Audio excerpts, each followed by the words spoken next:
So this is our project, that is Save Frogs the Bioindicators.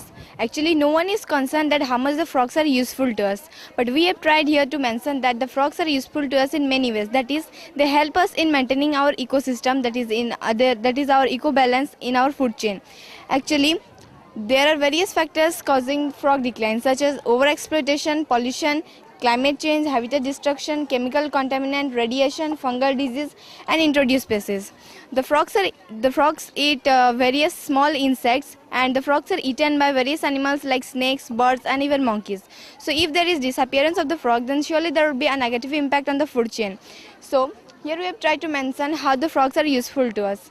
That is, due to the amount of increase in the insects number, the farmers are committing suicide also. The major reason for which the frogs are declining, that is the overuse of the indiscriminate use of the pesticides, insecticides, and chemical fertilizers by the farmers. The farmers are using overdose of insecticides and pesticides, due to which the frogs are dying in a large amount. Here we have shown, that is the endosulfan, which is used in the chemical fields and the paddy fields, due to which it is delaying the frog's eggs and it is delaying the hatching period of the frog. And also we have tried to collect the pH value of water at different sources, that is pool it is 6.5, ditch 6, paddy field 6.3, pond 6.4, and canal it was 7. The frogs are able to survive in canal, that is 7 neutral. Also we have tried to collect number of species in different sources of water, that is in pond Buphomelanostichtus, Rana tigrina, and Hyla. Also the input of NPK fertilizers in 1 hectare of land, that is nitrogen was calculated of about 82.5%, phosphorus 54.5%, potassium 18.6%. Here also we have tried to collect the growth percentage of algae in different sources of water.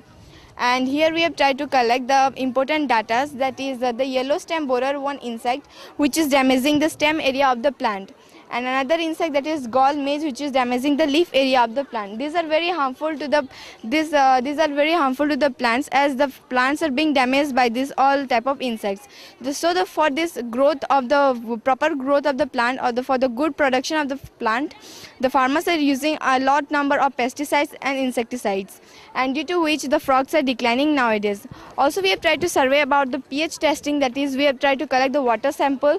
Also we have tried to collect the algae observation and the many type of insects that are damaging to the crops. So if the number of insects will increase, then the farmers are committing suicide. So if the number of frogs will decline, then only the amount of insect will increase. So we need to take major steps, that is we need to put biopesticide and organic matter instead of putting any other type of pesticides or chemical fertilizers. And also we need to put an artificial insect, that is called as T. japonicum, which can kill the eggs of the small harmful insects, those who are damaging the crops. So in this way we can save the frogs, and save the frogs, which can save our environment even. Thank you.